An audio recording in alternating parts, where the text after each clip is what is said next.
Notice of public meeting of the City Commission of the City of Brownsville.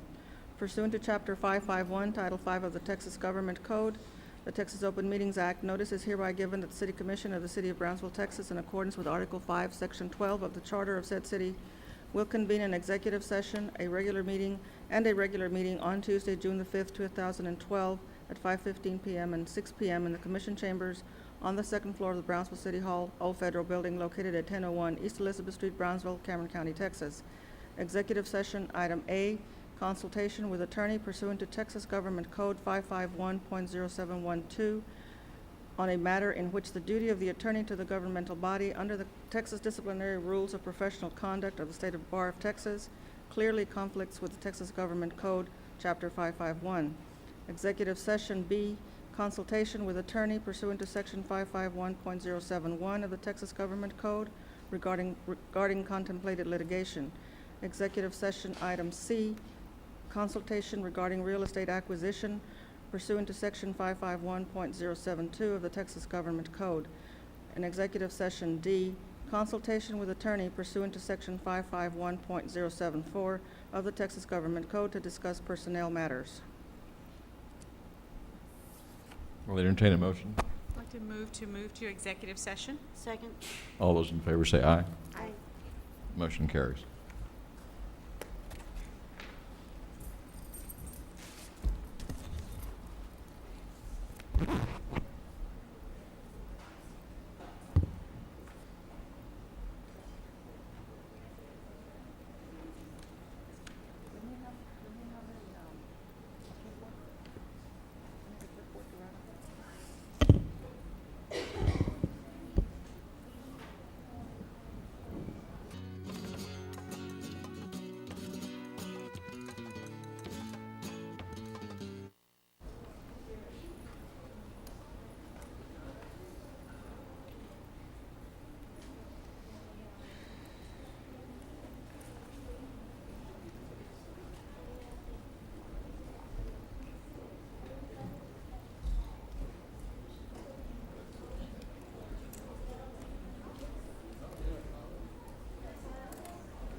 They're all expired. And, well, she wants to be reappointed. He wants to be reappointed, I guess.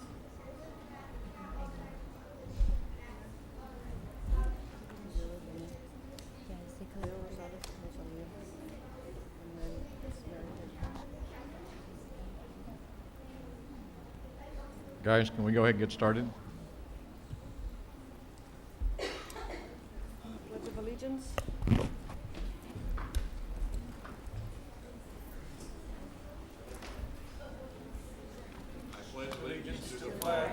United States of America, and to the republic for which it stands, one nation, under God, indivisible, with liberty and justice for all.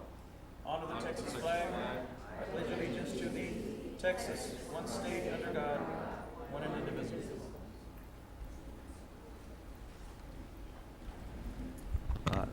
Let's remain standing for the prayer. Father God, we thank you so much for your love, your grace, and your mercy. Lord, we thank you for this great nation that we're blessed to be a part of. And during this time, Lord, I ask you to draw the hearts of the voters to you so that you can give them discernment on who to vote for, leaders that will implement your will. And Lord, I thank you for these leaders before us here today. Lord, I ask you to give them divine direction today as they make decisions for the city of Brownsville. Lead and guide each of us in the name of Jesus Christ. Amen. Amen.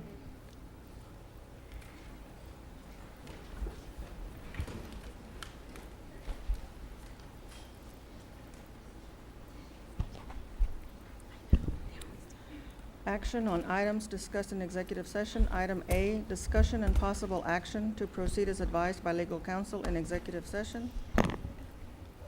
That's item A. I make a motion to proceed with administration's recommendation. Second. All those in favor say aye. Aye. Motion carries.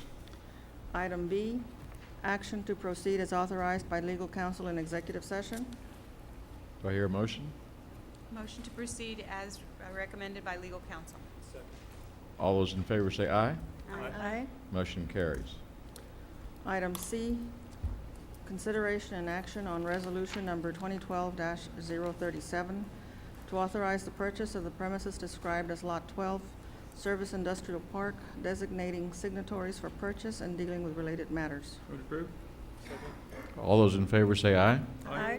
Motion carries. Thank you, John. Item D of executive session, no action required. Mayor's activity report.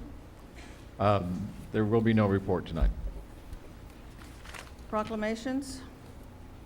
Egley Elementary School, 4th grade class. Would you please come up to the dais? No.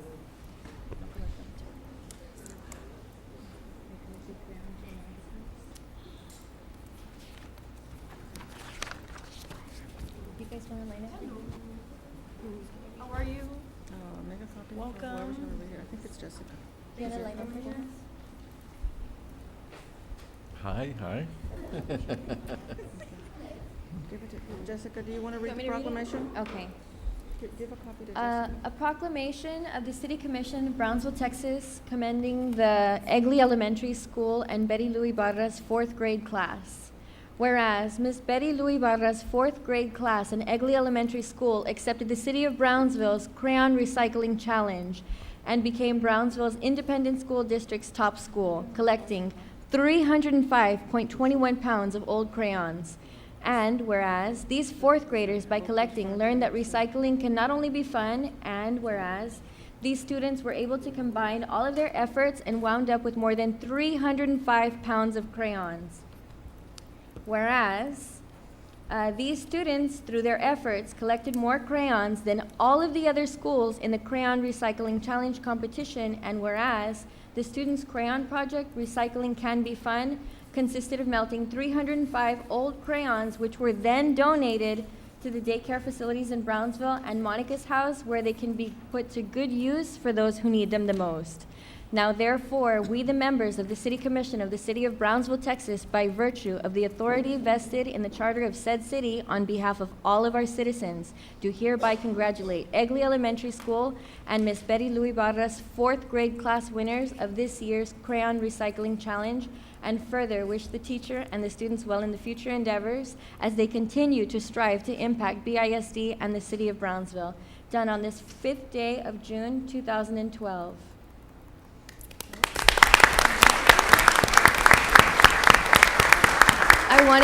I wanted to also mention that this challenge was done by Keeping Brownsville Beautiful. It was set forth by Keeping Brownsville Beautiful, and I wanted to commend Egley Elementary, who is a recognized elementary school, and they had a wonderful principal this year, Ms. Christina Bridgewater, and these students are setting a very, very, very positive and strong example for the rest of the BISD children. These are future leaders who give from their hearts to others who are less fortunate, and I want to commend at this young age. This is amazing. Their parents should most definitely be recognized for raising children that are this conscious of others, and Egley Elementary for setting these students on the right path.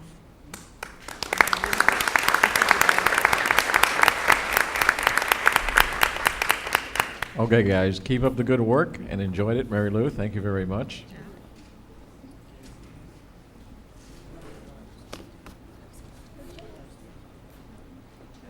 They're super cute.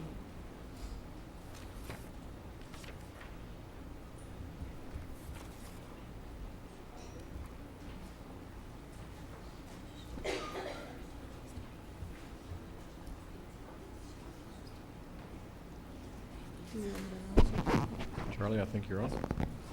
Or the employee of the month could not be here, we'll wait till the next meeting. Okay, we'll table the employee. Next presentation is the Brownsville Biggest Loser results.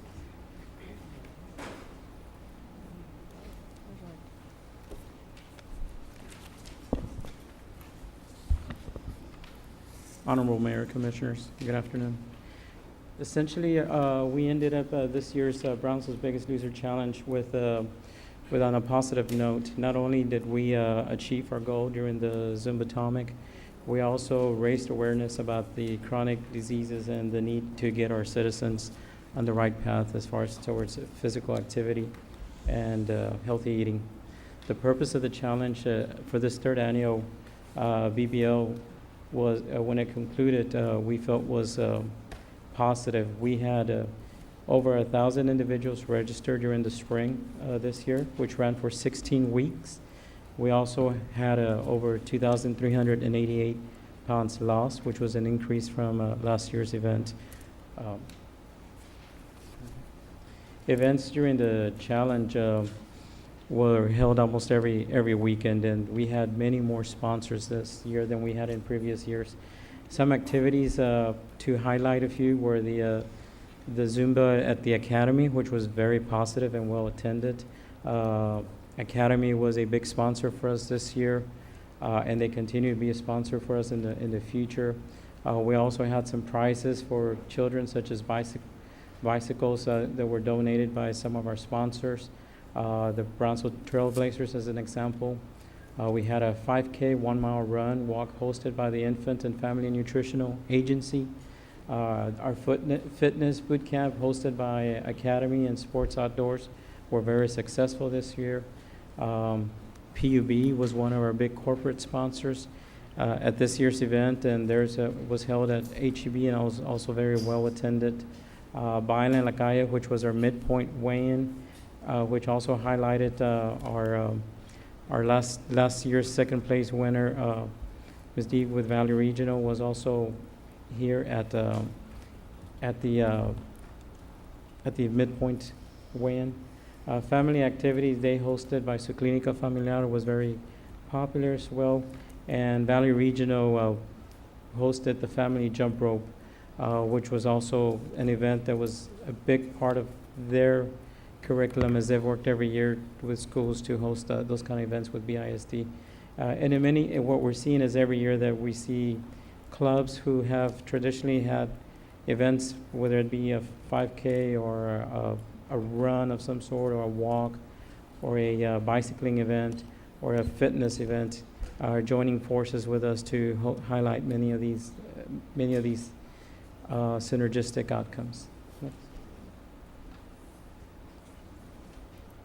Many of these events were free. These just highlight a few of the ones that we had. Most popular for us have always been the dancing events, the karate classes, which were held during the year, were really good.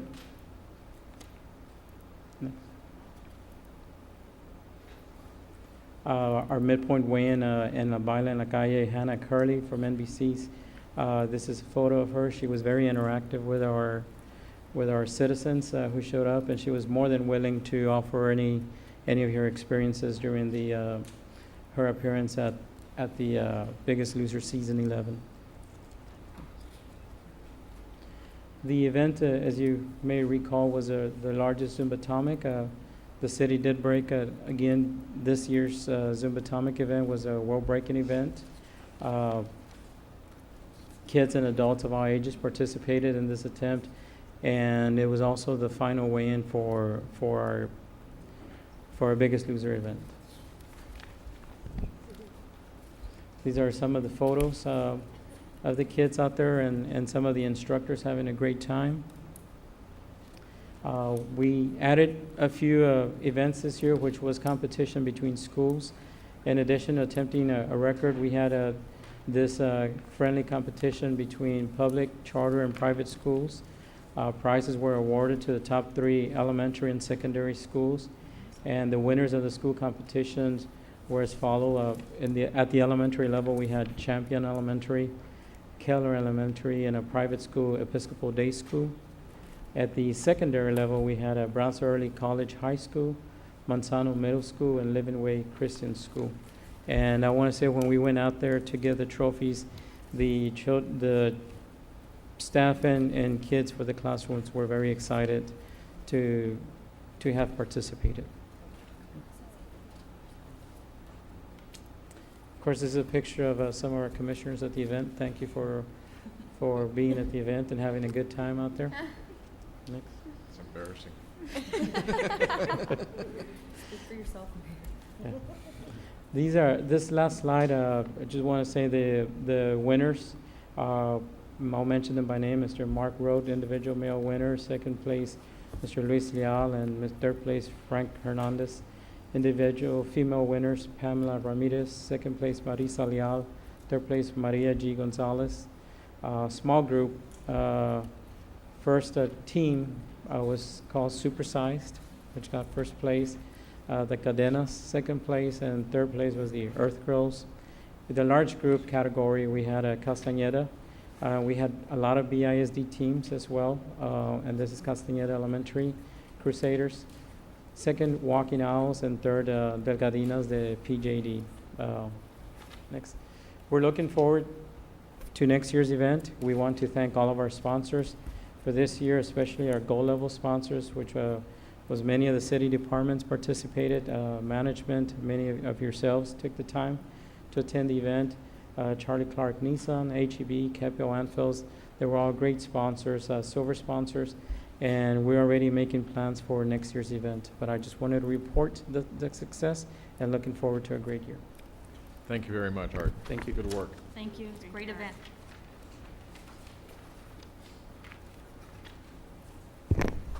Consent agenda items A through B. Entertain a motion. Move to approve. Second. Seconds. All those in favor say aye. Aye. Aye. Motion carries. Boards and commissions, item 6, consideration and action to appoint or reappoint 5 members and 4 alternates to the Board of Adjustments. Good evening, Mayor, members of the City Commission.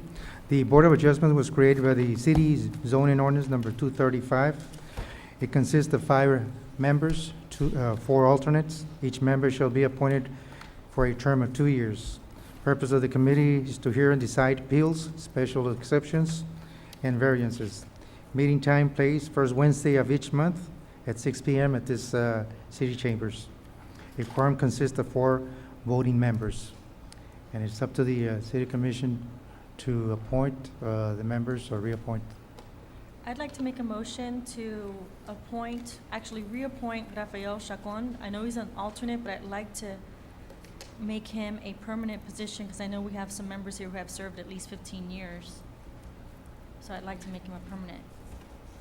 Okay. For a regular member? Yes. Is there a second for that? I'll second. All those in, are we gonna do this wholesale, or are we gonna do it? In other words, if I look up there, District 1 has 2 members, 2, 3 would now have Rafael Chacon, so that's 1, 2, 3, 4. Everybody's gonna be totally represented, and I think that's a good thing. I would like, if someone needs to replace anyone up there, I thank Mr. Joe Wallace for his service, but he's been on that board for 15 years. And he serves on another very important board that requires a lot of his time as well. But he is allowed 2 boards, and he did express the want to continue on here. And this board hasn't met regularly in the last 2 years, maybe 3 years. The Board of Adjustment? Yes, sir. No, we meet every month, Every Commissioner. month. We have, matter of fact, we have a meeting tomorrow. Okay, but in the past? In the past, there was a time frame for at least 2 years. That's Yes. right. You're right. Well, This is the dates that when each member started, they were appointed. There's a list right there. For the Ruben Herrera does no longer want to be a member on that board, and that's the only one that he did. When we call him, he does not want to be a part of the board. I had somebody interested that didn't get their application in. Well, now, how long are these fellows or people appointed for? For 2 years, Mayor. 2 years? 2 years. Okay. Now, could I go back to the previous slide?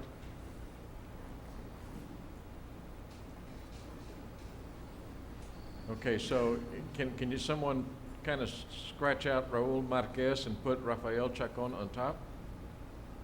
Is that what we could? That way we can see what we're That way doing. we can see what we got.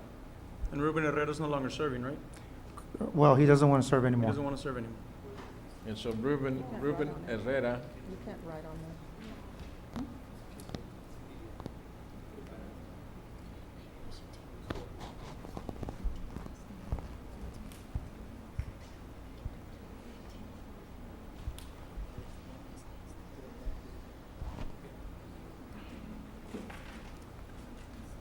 And Evaristo, is this all the people that you've got applications for? Correct. Okay. You have So- 4 so- applications? So if we wanted to, well, there's another Ruben Herrera who's a present member who's going to be off.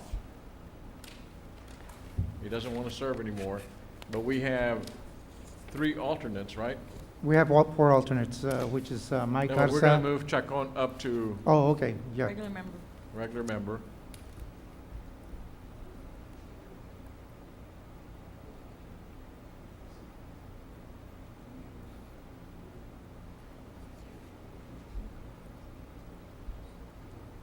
Evaristo, is Mr. Tortea willing to continue to serve?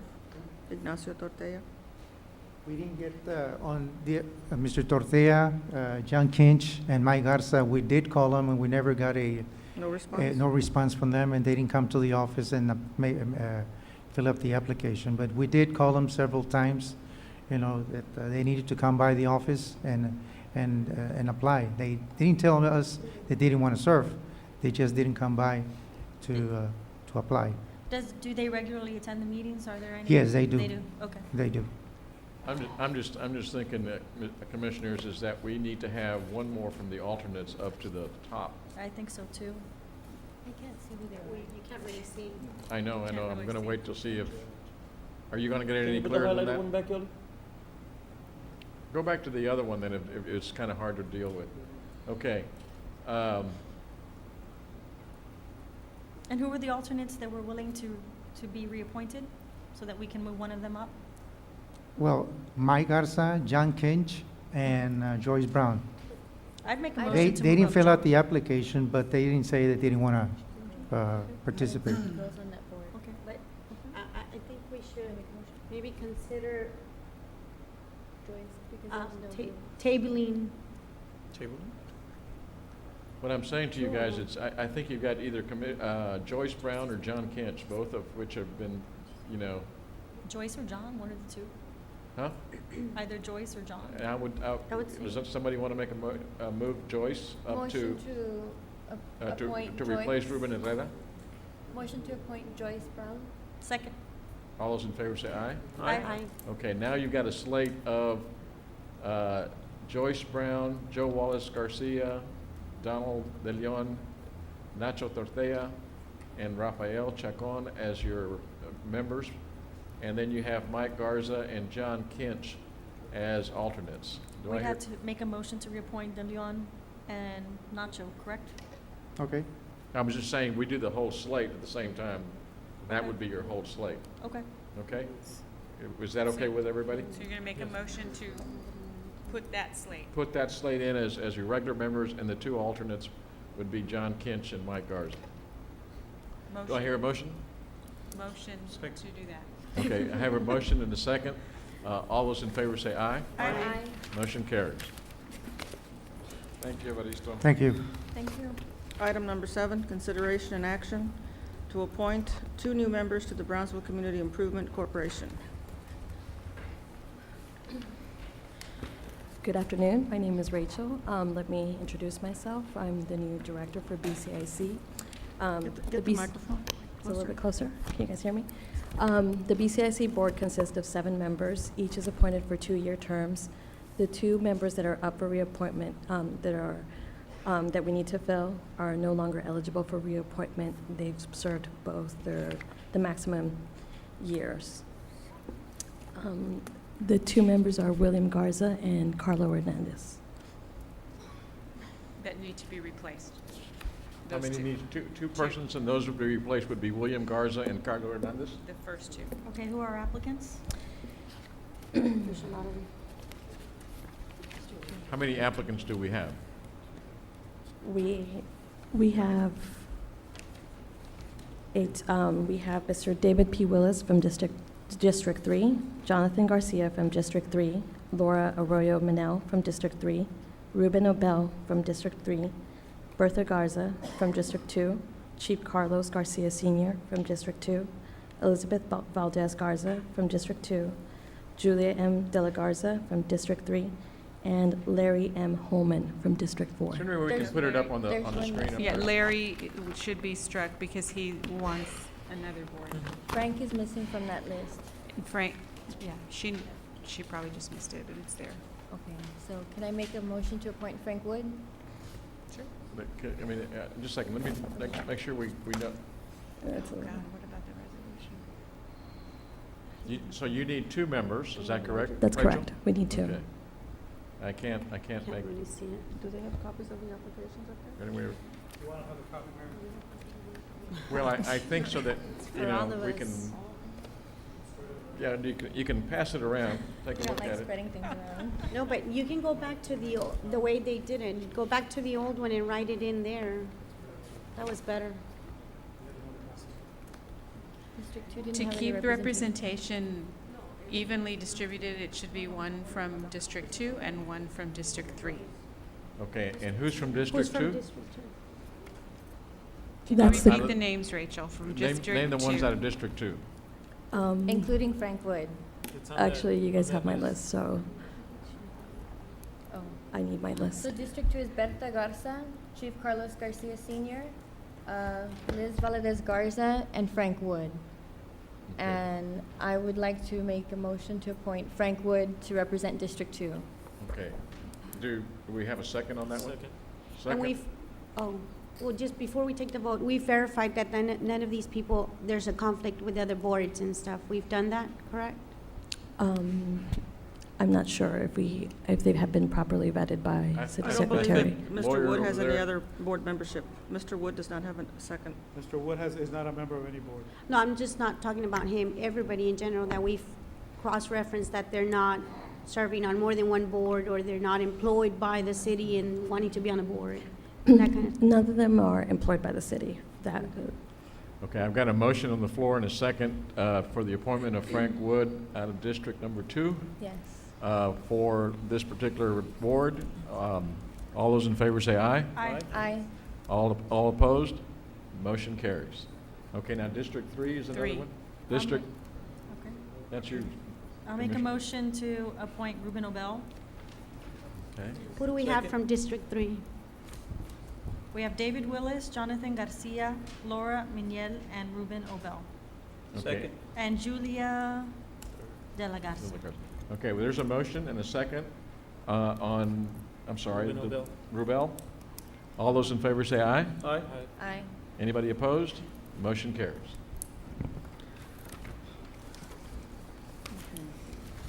Thank you, Rachel.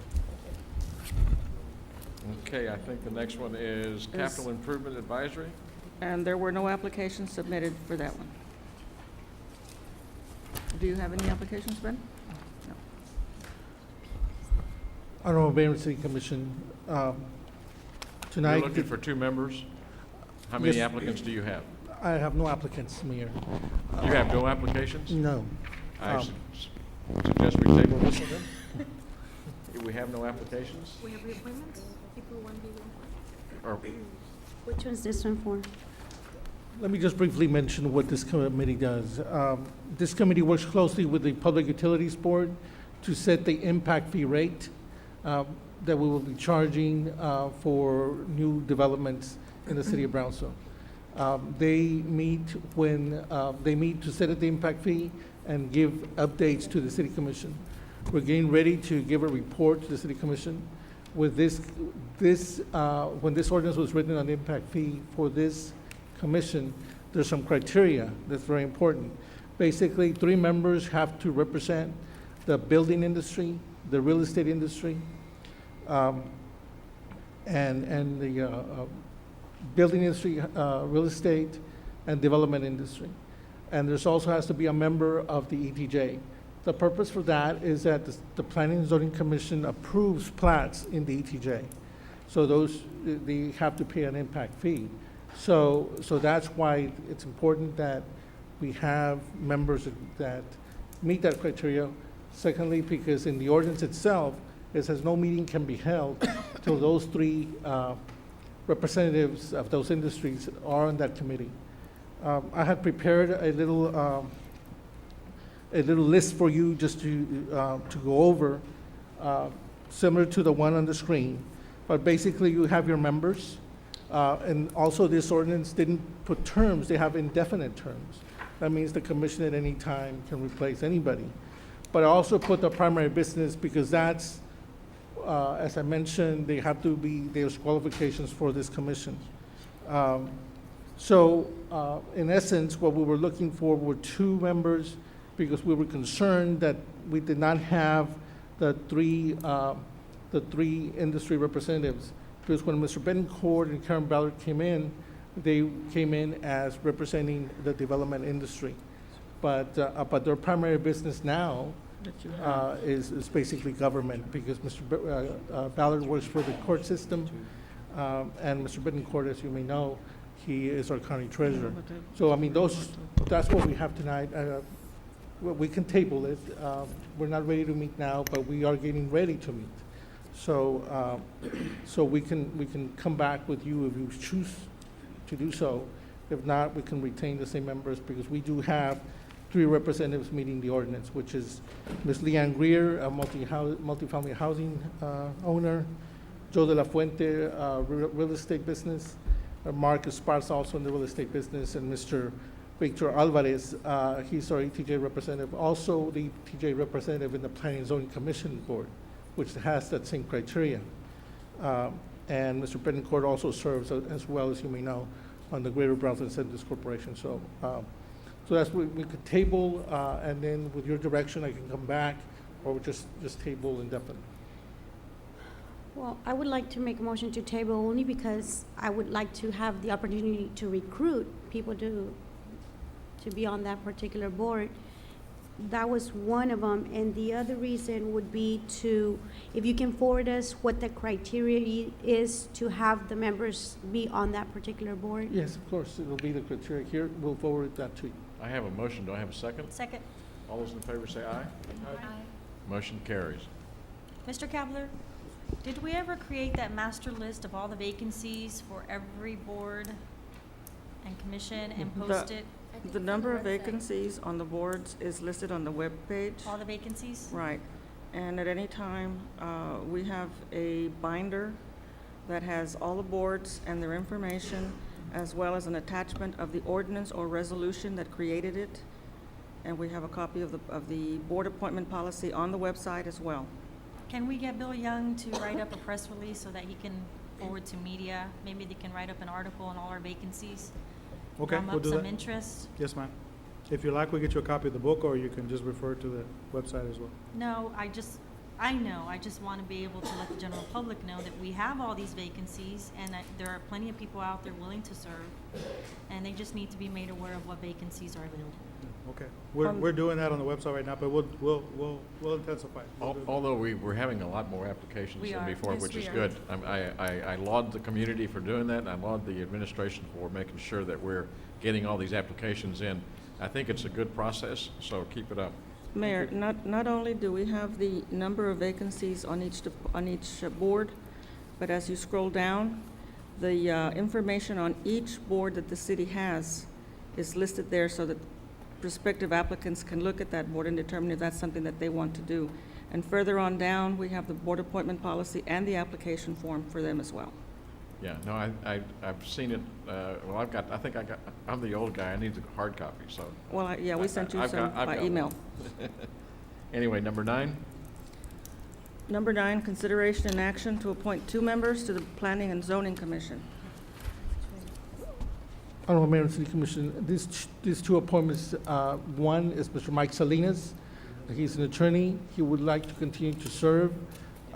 He told me this afternoon he has submitted his paperwork to the City Secretary.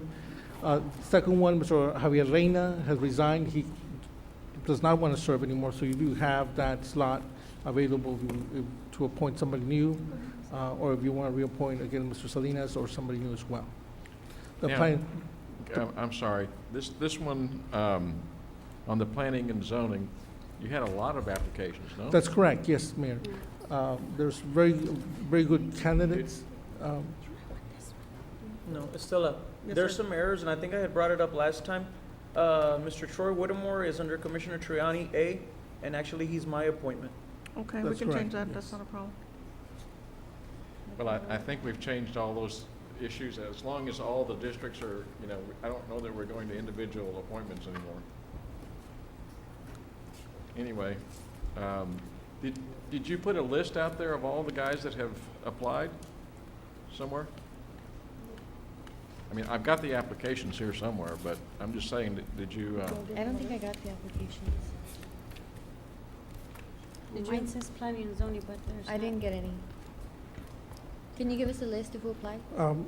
You see, my understanding was that people would submit into the website, and many people do not claim what committee they want to be on. They just want to serve in a committee. So when we developed the website, I thought that was going to be the understanding, that people would submit their names and then we would review them all for their appointment. We didn't prepare a planning and zoning only list, right? No. So there was no applications for the planning and zoning then? No, there was a lot. There are I a know, because I lot. know I had sent, several people had applied and I don't see their names on there. Well, you do have a list. I sent the applications by email to each commissioner. Okay, but do you have something that we can look at right now? She's making some copies. I This think for machine future ran out of reference, ink, so they have guys, to go to the other one. Estella, just tell them, in other words, if we can have something on the overhead so that we can kind of look at it. I mean, I've got the hard copy of the applications here, but what would be nice to have is like an index to say, here's all the applications, whether, alphabetically. By board? And, yeah, if we could do that so that we can take a look at it when we're doing this. Because I don't know how many applications we have in here.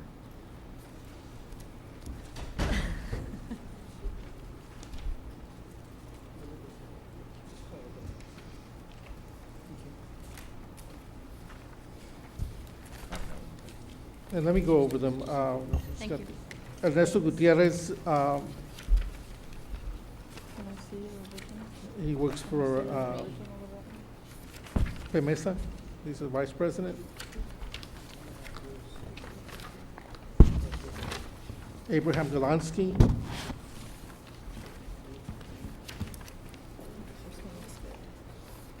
Lorraine Whitten.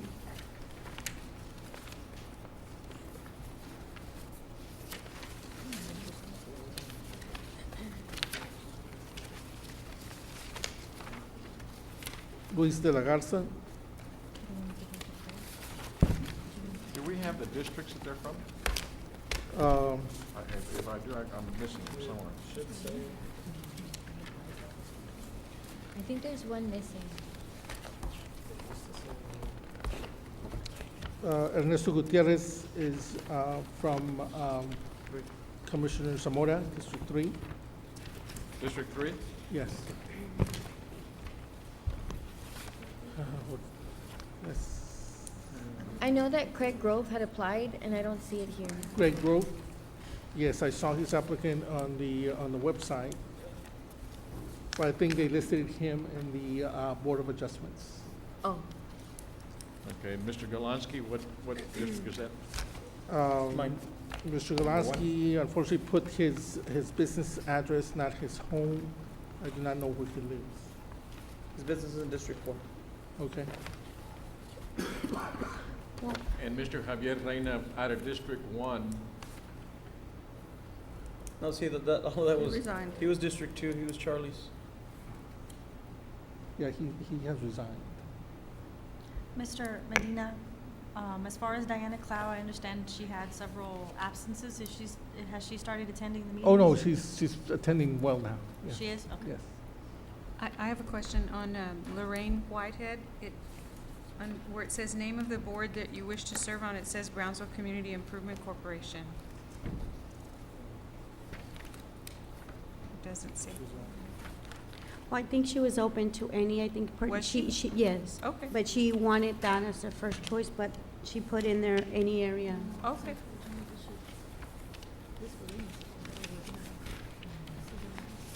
and Luis de la Garza, what, Luis de la Garza, That's District 4. District 4, Stovall. I'm seeing maybe from District 2. can we go back to the overall? Yes.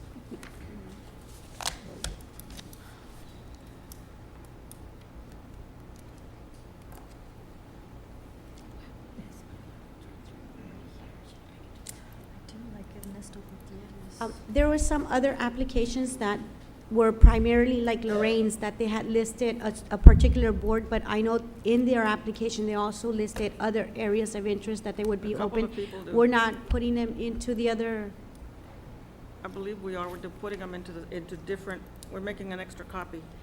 And just to make an observation, what we have here is we have 1 and 4 that are not represented, and the 2 people that are 1 from 1 is Abraham Galansky, and the 1 from 4 would be Luis de la Garza. Yeah, like I said, Mayor, there's some errors there. I have a representative for District 1, it's Mr. Troy Whittemore. It's labeled under Commissioner Triani, but I was the one that appointed him. Okay, I'm just trying to figure out, isn't yeah, represented. what districts we're talking about. So we have 1 from 1 already. Yes, sir. But we don't have from number 4. Or B. Are those districts indicating the place that the person lives or the commissioner that commissioner appointed that them? appointed. Okay, well, then that's not, we're trying to, Accurate. we're trying to see where they live, right? Right. So those numbers are not accurate. No. Well, because that's it going has based on the commissioner that appointed. Atkinson on District 1, and that's District 2, Yeah, yeah. that and- district indicates which commissioner appointed that person. It does not indicate where that person lives. You're right. Okay. That's right. Yeah, if we could go by the protocol, but I don't see anything here, I mean, unless somebody tells me, is anybody else from district number 4? How would we know where? I don't The know where they live. applications list what district they live in, pretty much. No, but on the ones that I know are what I'm already saying on is that there. any one of the other ones on district number 4. If not, I think it would be appropriate to see if we can get a member from each, where they live. Yeah. John, would you make a motion on that one? Well, I know Luis, I didn't know he had applied, but I'm comfortable in making the motion Okay. to appoint him. Well, yeah, but first we need to make sure that we have the right I know, district but by the representation. time we get through this process, We're instead never of, gonna finish. yeah, we'll never finish. So there's a motion for Luis de la Garza. I'll second. Second, all those in favor say aye. Aye. Okay, motion carries. And you're telling us that Miguel Salinas would like to continue? Will I continue, sir? Would like to continue, and he's done a good job as a Yes. chairperson? Yes. Very good job. So I would entertain a motion for that one. I think Dr. Gowan, on there, B doesn't have an appointment. Do you know which district he lives in? He lives in Commissioner Villarreal's district. So he's District 4 as well? But you're at large. I don't care what I am. I want to know where the person lives. Four? Lorraine is on District 3. She would be a new one. She's a new applicant, and she's from District 3. You see, I think what we're trying to do, Ben, and we can abstain and get your next one. The next time, we don't really care who appointed who. Exactly. We need to figure out what district they come from, and so if you guys would, go ahead and amend Prepare it that whatever way. these things are, and we can continue, because otherwise we'll be here all night long. And we can go on to the next issue, and we'll leave one Let's table appointment for that. next time, okay? We'll do that chart. Thank you. Item 10, consideration and action to appoint or reappoint 4 members to the Parks Advisory Committee. Honorable Mayor, Commissioners, I may be in the same position because I'm not sure which district the folks are from that are applying for this, but to give you an idea, for the Parks Advisory Board, we have 4 members whose terms have expired. Mariano Bean Ayala, who has requested not to be reappointed. Mary Hagee, who would like to be reappointed. Rosalio Rosales, who would also like to be reappointed. And then Alfredo Garcia has expired and has asked not to be reappointed. In addition to that, there are 2 more. We have applications from both of the members that have expressed an interest in reapplying. We also have 2 additional applications, one from Jerry Hatley and one from Anissa Gonzalez. I would like to make a motion on Mr. Hatley to be appointed as one of them. Second. All those in favor say aye. I'd like to make a motion to approve I'd like to make a motion to appoint, there you go, Anissa Gonzalez to the Parks Board. Second. All Mayor, I'd those like in to fa- reappoint, Mr. Leo Rosales. Mr. Commissioner, do you realize we're not doing any appointments by commissioners? Do you not understand something here? Okay, so I'll appoint Leo Rosales. Well, there was a motion and there was a second, so I guess we have to take a That's It was vote. approved. All those in favor of Anissa Anissa. Gonzalez? anything, okay? Aye. Aye. Motion carries. I'd like to reappoint Mr. Leo Rosales. It will not be a reappointment, Mr. Commissioner. I wish you would understand. I'm sorry? It's going to be, we're not going back to the old system. Well, then, just It's word just it. going to be appointments? He's a current member, Mayor, so it would, in essence, be a reappointment because he is a serving member. Okay. Whether it's my district or not, he is a serving Okay. member. All right. So he would be a All right, reappointment. all right. So I'd like to appoint, if language is the problem, I'd like to appoint Leo Rosales. How's that? Do I hear a second? He's a. Motion fails for lack of a second. All right. Any other motions? Are there any other applicants? Those are the only applications I have. The additional thing that I'd like to point out is these are 3-year terms. And so you'll notice that the terms expired. For instance, Mr. Ayala's term expired in 2011. So the terms that you're appointing these people to are 3 years from that date. So whoever takes Mr. Ayala's place on the committee technically then has about 2 years left in his term. So we'll need to know who's filling that particular space. Well, how do we determine that? You vote. Why don't we come back and whatever else is left and try to go back to the system of trying to figure out what districts they are so we have adequate representation from every district? How about that? I like that. And can I Whatever the suggest that commission on the prefers. public service application, that there be a box that says what district they live in? Because I don't know the, Yeah, I mean, we don't know the Absolutely. addresses, so that we can readily see which district they live in.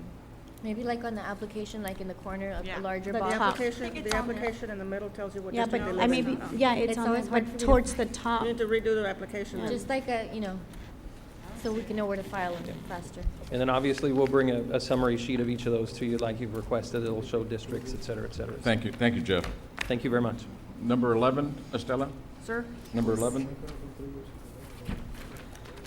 Number 11, public hearing and action on first reading of ordinance number 2012-1555 to authorize the city manager to abandon and close a portion of a 15-foot utility easement located at Lot 1 of Lopez High School subdivision in exchange for retaining a utility easement within the same property. Good evening, Mayor, members of the City Commission. The portion of the 15-feet utility easement to be abandoned is presently located under the existing building. All utilities companies have been contacted and no utilities exist within this 15-feet easement. Approval to abandon the portion of the easement in exchange for a new easement within the same property is recommended. Are we going to get a clearer picture of that one?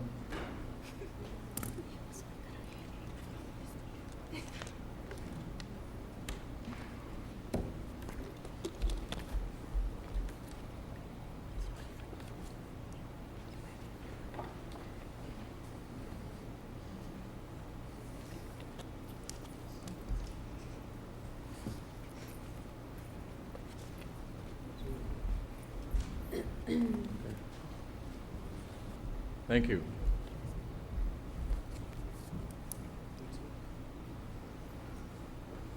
Okay, upon the submittal of the permit, we did receive an official document that didn't show an easement. And now they're saying that there is an easement on that. And that's the reason we're here, to just relocate the lines on that 15 feet part of that easement. That's all they're doing. And this is a public hearing. Anyone else? Any comments? I'll entertain a motion to. Wait, to relocate what lines? What lines? I missed it, sorry. This is Eduardo Santillan with the Engineering Department. There are no lines. Basically, we're just realigning the existing easement because the easement is under a building. So we're just going around the building with a proposed easement. And I have an exhibit that I can show you if you want. We'll put it on the screen. For some reason, it's not coming out. Yes. Staff recommends approval. That's the one that's in our folder.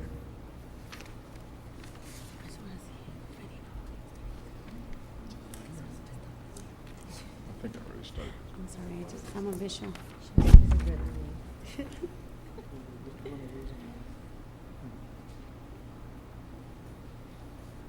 As you can see on the exhibit, it shows the existing easement under the building. There are no utilities, but so we can have access to the proposed to the existing easement with a new alignment. We're just doing a realignment. So we go around the building.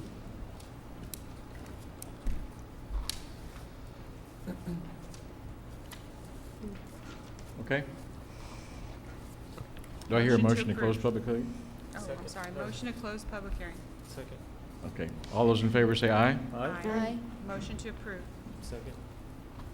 All those in favor say aye. Aye. Motion carries.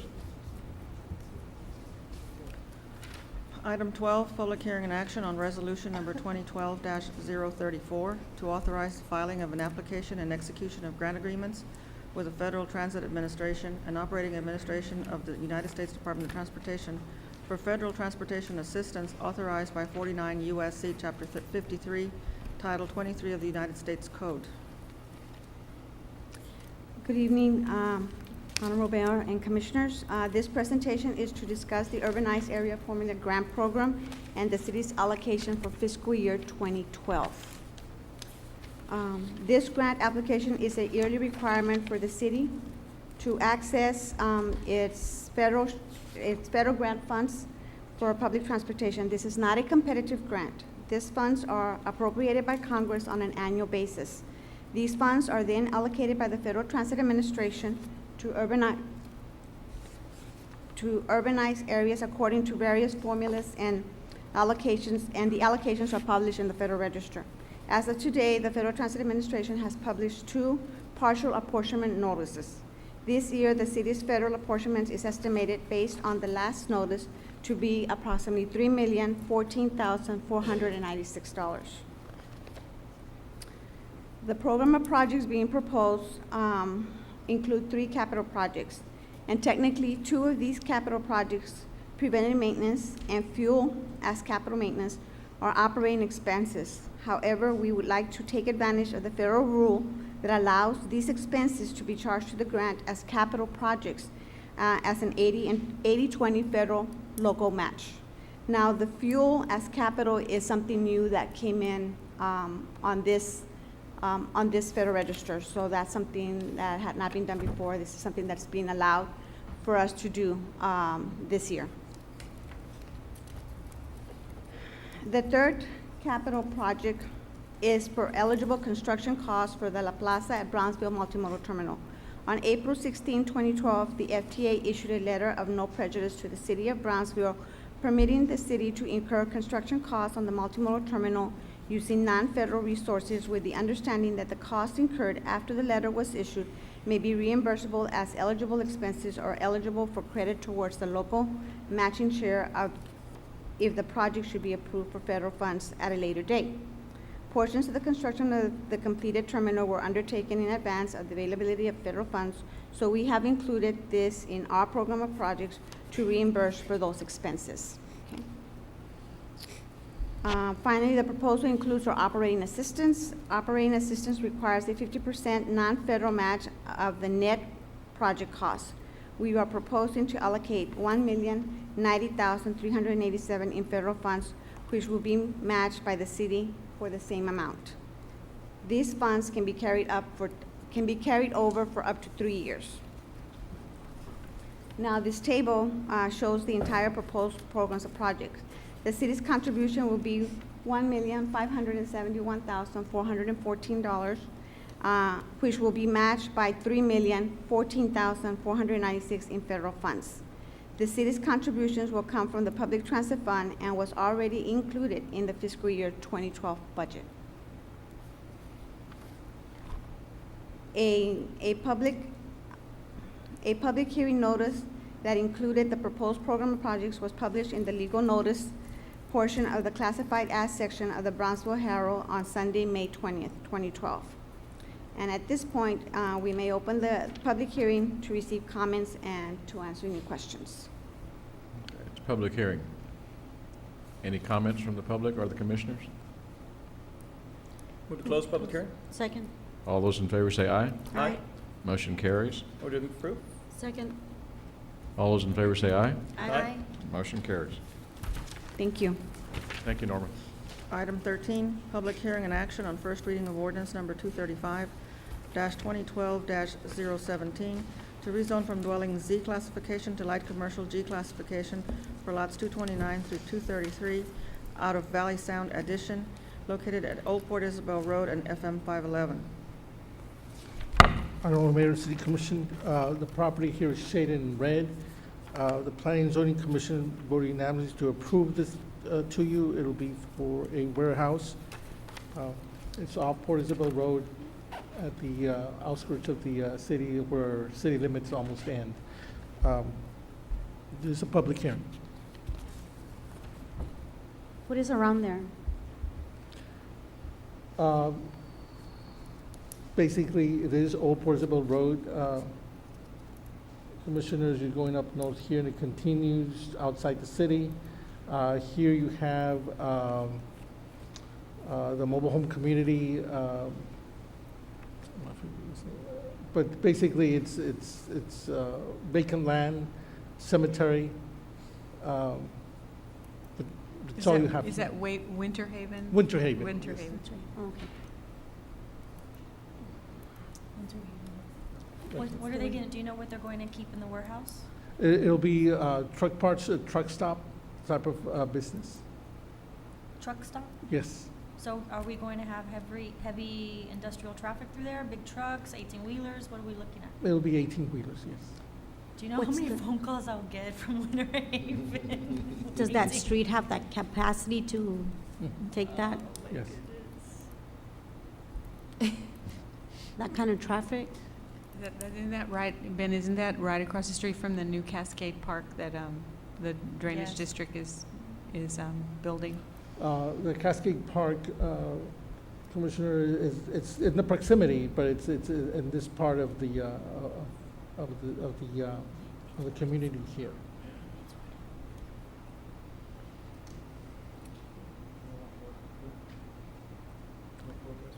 Any No, there public was no comment? protest or nobody really attended. Nobody attended a public hearing. Were they notified? Oh yes, definitely. People surrounding this part within 200 feet were notified. Yes. Winter Haven was notified? Yes. They're very vocal. Why don't I'm you surprised. table it and get with them on it? Oh, that's true. We do have a consent item, so that's also technically a public hearing if it pulls out a consent. So you can table if you wish and call your constituents, or approve or deny, and then you still have if it denies, well, it stops, but if you approve, we do have a consent item as well next meeting. I think you should table it and talk to them. Okay, public hearing. I hear a motion to close public hearing. Motion to close? Second? All those in favor say aye. Aye. Motion carries. Now we have an action item, or whatever it is that Melissa? is the pleasure of the commission. I don't know. My concern is that the residents of Winter Haven, I know some of them, they're not here. And Well, so, we can entertain any I motion. move to table. Second. All those in favor say aye. Aye. Motion carries. It will be tabled then. Item 14, public hearing and action on first reading of ordinance number 235-2012-602-CU, an ordinance allowing a conditional use permit to sell on-premises alcohol for lot 16, block 8 of Wynwood subdivision located at 400 East Alton Boulevard. Honorable Mayor and City Commissioner, this is a conditional use permit to allow a wet restaurant on the property shaded in red here. You have the Wynwood subdivision, you have Alton Lore, you have a brand-new medical clinic being constructed here.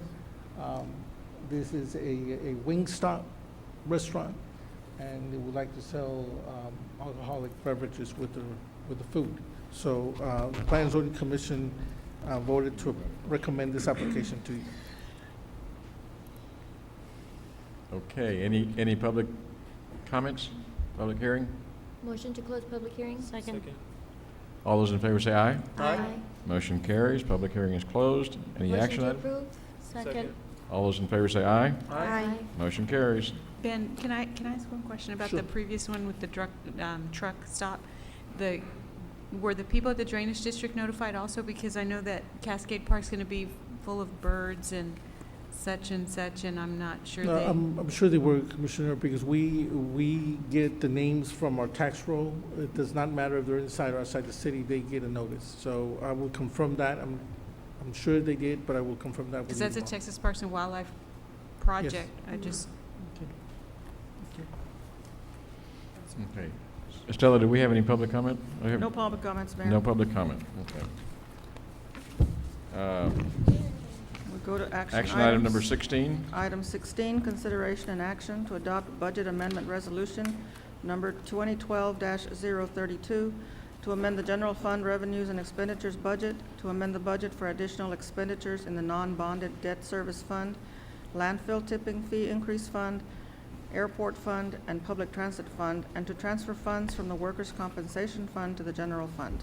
Honorable Mayor, members of the City Commission, we're going to have Mr. Lupe Granado, the Assistant Finance Director, make this presentation. Honorable Mayor, members of the Commission, my name is Lupe Granado, Assistant Finance Director. I'll briefly go over a presentation that was prepared by Finance Department before going over the amendment. Before we give you the amendments, there's some concerns that we have. We want to just be put before the Commission. City's general fund and assigned fund balance declined $880,000 for fiscal year 2011. That's or 12.47% in reserves, as opposed to our unassigned fund balance policy, which calls for at least 50% reserve. The unassigned fund balance should have been at $14,278,000 in order to maintain the 15% reserve. The fund balance policy also states that deficiency resulting in the minimum fund balance between 10 and 15% shall be replenished within 3 years. Certain economic indicators such as sales tax, revenues, building permits, unemployment rates, and property tax rolls indicates the city has not completely recovered from the 2008 fall recession. Right here we have a fund balance per year, which indicates that in 2011 we had a unassigned fund balance of 12.47%. Next schedules a fund balance summary. Out of the $16,675,000 total fund balance, $4,802,199 is reserved and cannot be used for any other commitments. The only thing that could be used is the unassigned fund balance, which was a decrease between fiscal year 2010 and 2011 in the amount of $880,000. Just a point of reference, 74.57% of the general fund balance is personnel. This percentage cost will increase with the 3% COLAs that will become effective October 2010 with the police and fire contract, or it's about a $1,100,000. If we continue to increase personnel costs and not increase revenues to cover the additional costs expenditures, there will be less funds available for other expenditures as maintenance and operation and capital needs. This is a sales tax revenue bar graph. Our budget is indicated in green. It's $24,725,000. It's a little bit above what last year's estimate actual sales tax was collected, but it is not at the 2008 level. Building permits, we have the same period of time through the end of May 30th. We have a decrease in the valuation of $32,718,000. Building permits issued throughout the years, we have increased since 2008, from 2009, 10, 11, but we're definitely below the 2008 numbers. Unemployment rates for 2011 is 11.5%, which is an average through April, and for the unemployment rate for April is 11.9%.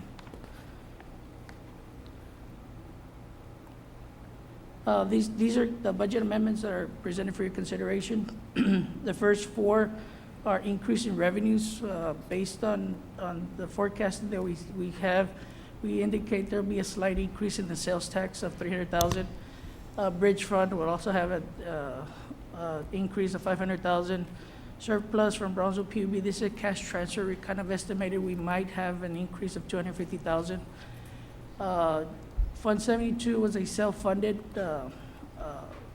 insurance for workman's comp. There's an excess of 200,000 that we propose to bring back into general fund to cover these expenditure increases. The majority of these budget increases are for overtime, fuel, that's for police, fire, EMS, public works. On the overtime, directors have indicated that they need that overtime because overtime and fuel during the budget process last year were cut in order to meet our budget, but in order to to balance the budget. But it's indicated that we actually might have cut a little bit too much during the last year budget process. That's what they need these numbers. There are some capital type of purchases here for Parks Department, Traffic Department, couple of AC replacements for the Tapiz building and the Historic Brownsville Museum. Total net of this will be a decrease of 192,482, decrease to the general fund if this budget amendments get approved. Non-bonded debt, just covered note principals of 49,000. Landfill, also fuels and lubricants. The major one there is $615,030. That's to cover the contract with the SES. They're the ones that contracted to engineering firm that's contracted in order to keep the landfill compliant with all the rules and regulations under the state. Where are they from? Excuse me? Where are they from? I don't know exactly. Public Works. Houston, sir? Houston? When was the last time that contract came before the city commission? Before your time. It got renewed in June or July. It came before city commission and got approved. It got renewed before the city commission?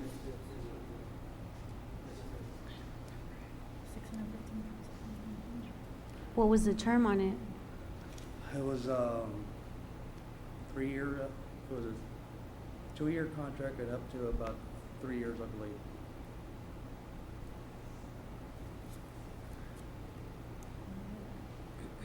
I don't remember.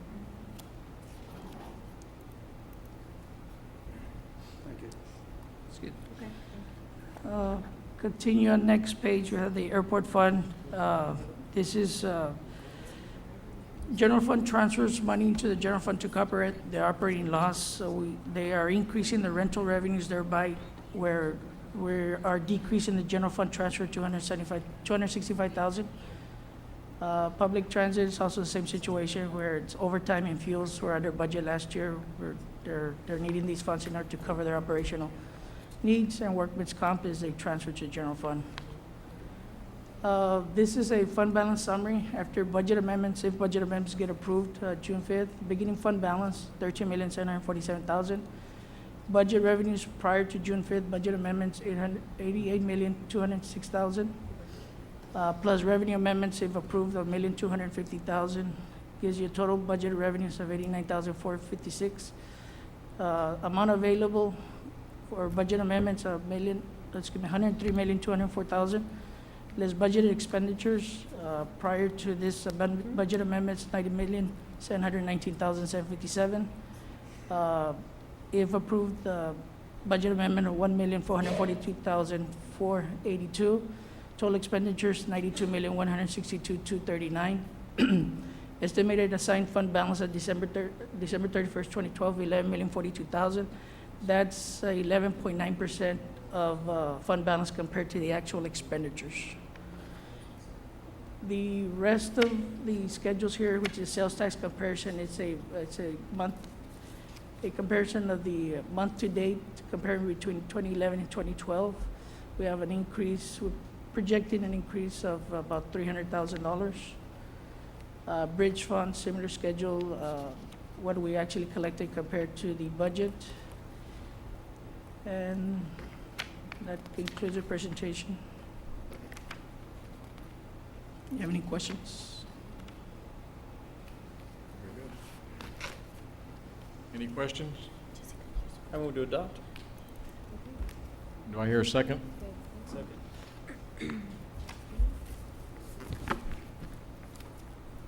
There was a second. Second? Okay, I'm sorry. All those in favor say aye. Aye. I'm going to abstain.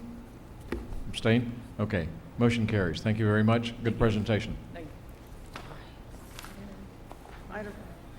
Item 17, consideration and action to adopt reimbursement resolution number 2012-033, expressing official intent to reimburse costs incurred to finance the city's portion of costs to relocate railroad tracks from the downtown area. Honorable Mayor, members of the City Commission, this is an item that has been talked about before regarding the need of additional monies to complete the project of the railroad relocation. We have been meeting with the county, Mr. Pete Sepulveda, with possibly getting an interlocal agreement regarding this particular item.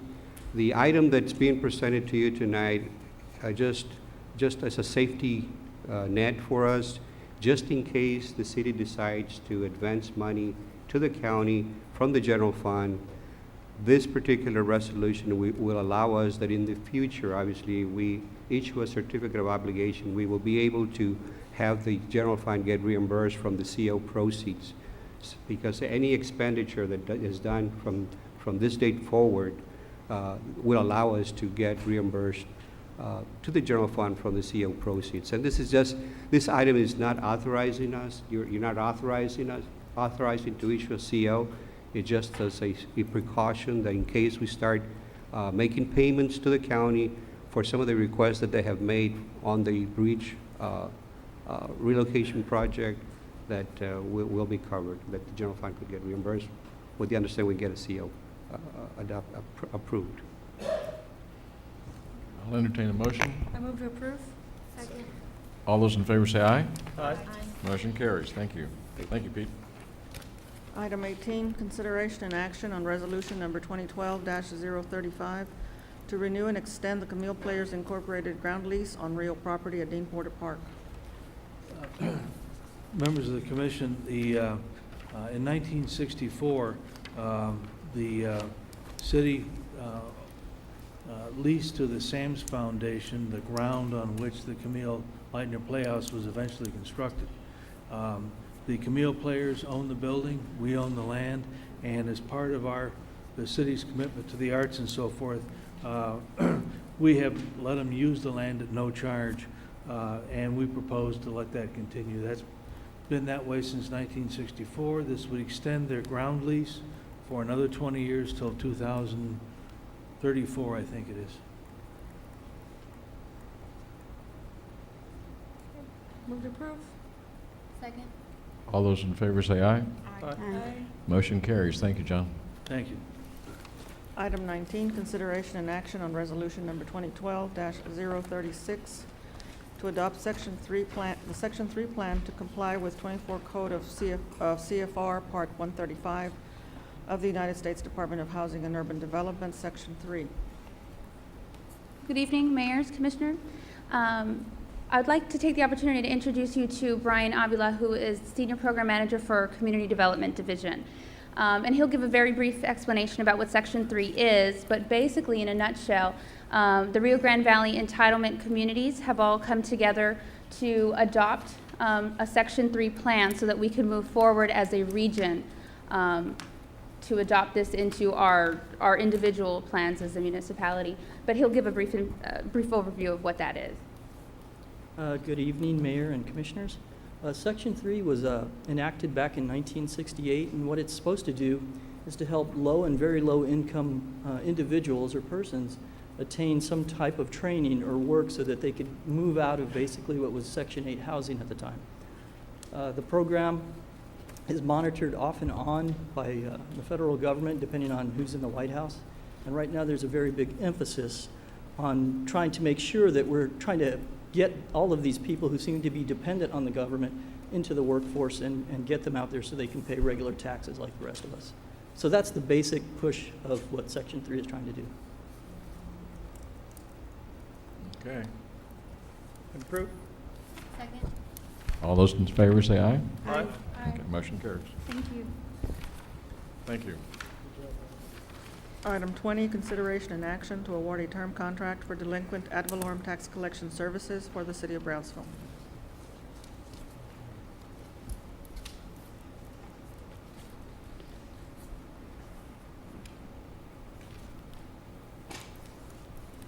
Honorable Mayor, members of the City Commission, I would like to start off with a little bit of history regarding our tax collections. Way back in, I guess, 1982, the state of Texas mandated the establishment of a county-wide appraisal district at the beginning of that year, or fiscal year 1983. If I recall, that period was a rough period for us because when the appraisal district was created, they actually delivered the tax rolls 9 months late into the fiscal year. So I remember that those days when we had to go into the bank and borrow money because we didn't have any monies from the tax collections. Before 1983, the city had its own tax and appraisal and assessment office. At the start of fiscal year 1989, the Cameron County Tax Office, through an interlocal agreement between the city, began collecting all current and delinquent taxes for the city. As a result of this interlocal agreement between the county and the city eliminated its ad valorem tax collections office at the start of fiscal year 1989. With the elimination of this tax office, at that time we estimated that the savings to the city by eliminating the office, the tax office, saved about $160,000. The interlocal agreement between the Cameron County and the city authorized Cameron County through competitive proposals to contract with a law firm to collect delinquent property taxes for both the county and the city. It further stated that said law firm would have full authority to represent the city within the terms of the contract. For many years, this interlocal agreement stood between the county and the city. And of course, it proved to be very successful and mutually beneficial to both parties and to the taxpayers as well. This agreement made it easier for the taxpayer since each tax statement received by the taxpayer included amounts owed to the city as well as to Cameron County. The city-county tax collections interlocal agreement remain intact without any amendments until 2009. An amendment to the city-county interlocal agreement adopted on May 14, 2009 allowed the city to hire its own law firm to collect delinquent taxes from the ad valorem. Section 13, delinquent taxes of this is the interlocal agreement changes, delinquent taxes of the Cameron County City interlocal agreement, which was amended on May 14, 2009, allow the city to request competitive proposals from the various law firms to collect the city's delinquent ad valorem taxes. Through competitive proposals, the city awarded a 3-year contract in 2009 July to the firm of Linebarger. And this contract expires on June 30th of this year. There were 3 law firms that submitted proposals. They were Pena and Associates, the Linebarger firm, and Purdue Breton from the Edinburgh McAllen area. The 3 sealed proposals were received on 20th of April. The sealed proposals were reviewed and graded by an evaluation committee that consisted of several individuals, our internal auditor, Jose Chavez, our assistant city attorney, John Chosey, our assistant finance director, Lupe Granado, Cameron County Tax Office Chief Deputy Jesse Garcia, and myself. Each evaluation committee member graded each proposal using the score sheet that follows this slide. Now, I may add that this contract does not cost the city of Brownsville a dime. Any delinquent property taxes that are collected by the law firm, there is an attorney fee that the property owner, the delinquent taxpayer pays, not us, not the city. So the city is not out of any of this. It's all coming from the taxpayer. The evaluation score sheet, we had 6 categories that we looked at, and they have a point range, a maximum point range. The first one is the overall cost of the city and taxpayers. Any cost above those set forth by the property tax code which were payable to the firm must be indicated. And we went through all of this, the tax collection experience, the capability of the firm, demonstratability, clarity, and quality proposals. All of this score sheet was included in the proposal so that the law firm would know how the committee was going to be grading each proposal. The evaluation committee then met on several dates, May 2nd, May 9th, to discuss the evaluation process as well as procedures and to schedule interviews regarding the presentations by the 3 law firms. And all law firms made their presentations to the committee. And they were scheduled on the 14th of May. Then the evaluation committee met and submitted their score sheets on May 15th, and the score sheet follows. And based on what was submitted, what was presented to us, to the committee, it was a score sheet. We graded it, and the scores were listed at the very bottom, the average scores, and the highest score, according to the committee, was Lineberger with a 94.6%, followed by Purdue, 89.8%, and Pena and Associates with a 74%, 73.8%. The reasons why the Lineberger scored highest points, well, we felt, and this is a committee, that established has an established relationship with the city. It is expanded. It's a client base in Cameron County. Currently collects past due taxes for all entities that are being served by Cameron County Tax Office. Has a significant tax collection office and staff in Brownsville. Has a proven track record on collections and communications with taxpayer in the city. And of course, it was unanimous choice by the committees to, again, we recommend that the contract be awarded to Lineberger, Goggin, Blair, and Simpson. Okay. Any questions, Mr. Commissioners? I'll entertain a motion. Oh, you go ahead, I'm I sorry. have a comment. I remember 3 years ago, when Commissioner Gowan and I were first sworn in, that very day we had to make this very important decision on this very sought-after contract. And I expressed my concern that I didn't have the necessary backup and the proposals from each of those who had submitted a proposal to make an educated decision. And I'm concerned that we have some new commissioners here who don't have that backup, and I myself didn't have the backup on the other proposals that were submitted.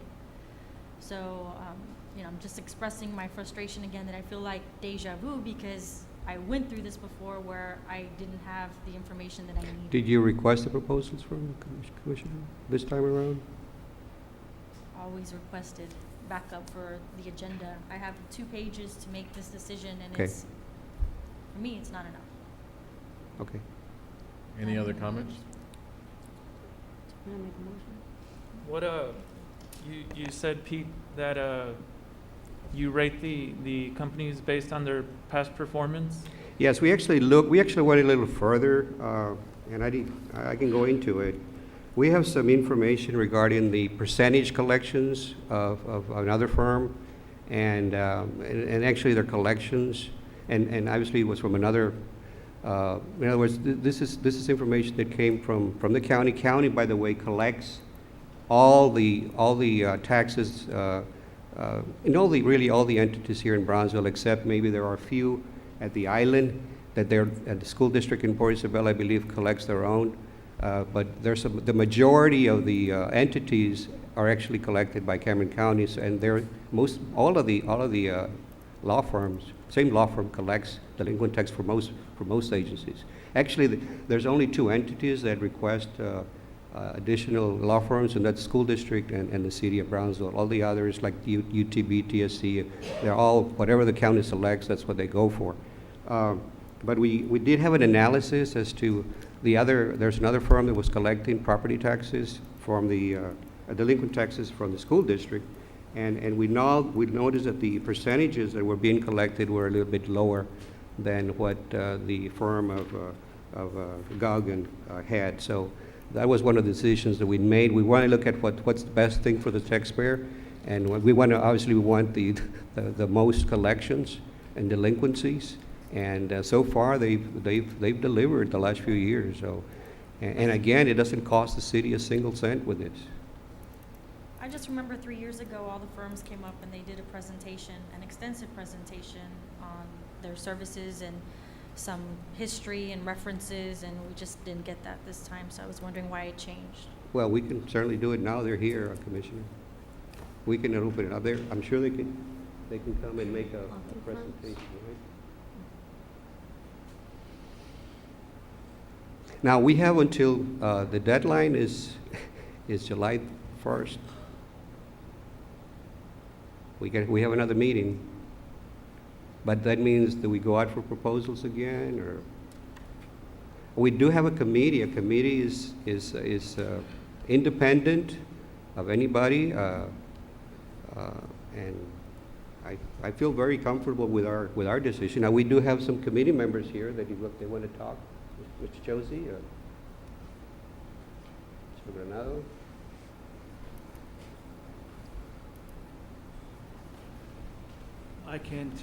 I was on the committee, and I can tell you that every committee member did an awful lot of work going through the proposals and evaluating the folks that applied for it. And it was a unanimous decision that we recommended to this commission that we go with the Linebarger firm.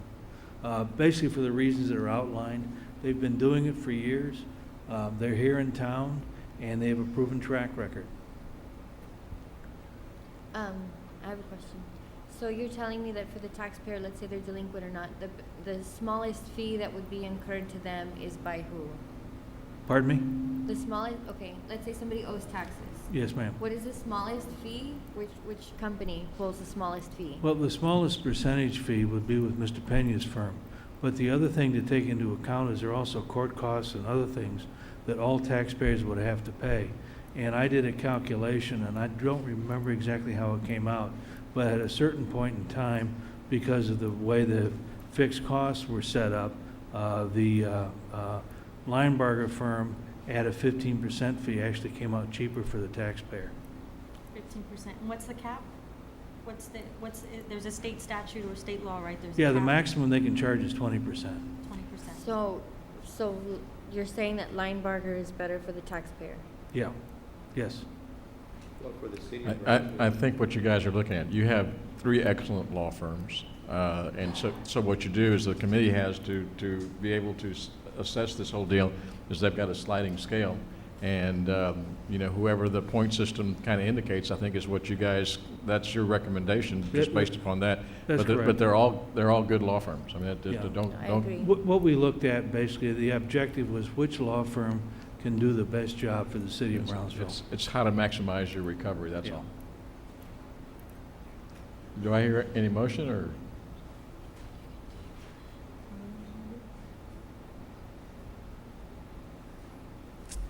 We're all kind of stuck? Do we want to table it for the next meeting so we can get presentations?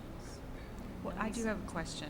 I do remember the presentations. Why not the presentations this time? Or why did we do the presentations last time but not this time?